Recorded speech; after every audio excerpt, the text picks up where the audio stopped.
ได้มีพิธีมอบหับสิ่งเสร็จเหลือของทหารอเมริกาที่หายสาบสูญในป่างสงครามอยู่ลาว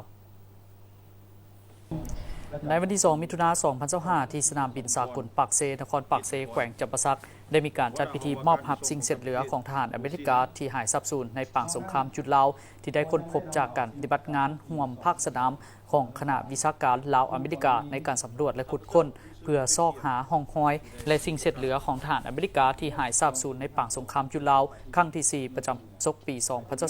2024-2025 อยู่เขตเมืองดักจึงแขวงเซกองเป็นเกตเข้าร่วมตั้งหน้าให้รัฐบาลแห่งสาธารณรัฐประชาธิปไตยประชาชนลาวกล่าวมอบโดยท่านเอกภาพพันธวงศ์หัวหน้ากรมเอโรปอเมริกากระทรวงการต่างประเทศขณะที่นำเวียกงานการสำรวจและขุดค้นเพื่อซอกหาห้องห้อยและสิ่งเสร็จเหลือของทหารอเมริกาที่หายสาบสูญในป่างสงครามจุดลาวและตั้งหน้าให้แก่รัฐบาลสหรัฐอเมริกากล่าวหับโดยท่านนางมิเชลอัลลอ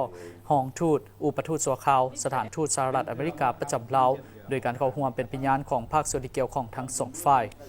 บนจิตใจแห่งการปฏิบัตินโยบายมนุษยธรรมอันเสมอต้นเสมอปลายของรัฐบาลแห่งสปปลาวที่มีต่อรัฐบาลสหรัฐอเมริกาก็คือครอบครัวและญาติพี่น้องของทหารอเมริกาผู้ที่หายสาบสูญในป่างสงครามจุดลาวตลอดระยะ 40 ปีแห่งการร่วมมือระหว่างคณะวิชาการฝ่ายลาวและคณะวิชาการฝ่ายอเมริกาดำเนินการสำรวจและขุดค้นเพื่อซอกค้นคว้าห้องห้อยและสิ่งเสร็จเหลือของทหารอเมริกาที่หายสาบสูญในป่างสงครามอยู่ลาวแต่เหนือถึงใต้ในขอบเขตทั่วประเทศแม้ได้รับการสนับสนุนและช่วยเหลือจากเจ้าหน้าที่ที่เกี่ยวข้องคันท้องถิ่นก็คือพ่อแม่ประชาชนในของเขตที่ดำเนินการสำรวจและขุดค้นอย่างตั้งหน้าตามเงื่อนไขและความอาจสามารถตัวจริงของตนดังนั้นจึงเหตุให้การร่วมมือ2ฝ่ายด้านเวียกงานดังกล่าวได้รับผลสำเร็จอย่างน่าพึงพอใจตลอดมาและเป็นอีกปัจจัยสำคัญในการสุขยู่และส่งเสริมการพัวพันร่วมมือในด้านต่างๆระหว่างสปปลาวและสหรัฐอเมริกาให้นับมือนับขยายตัวยิ่งขึ้น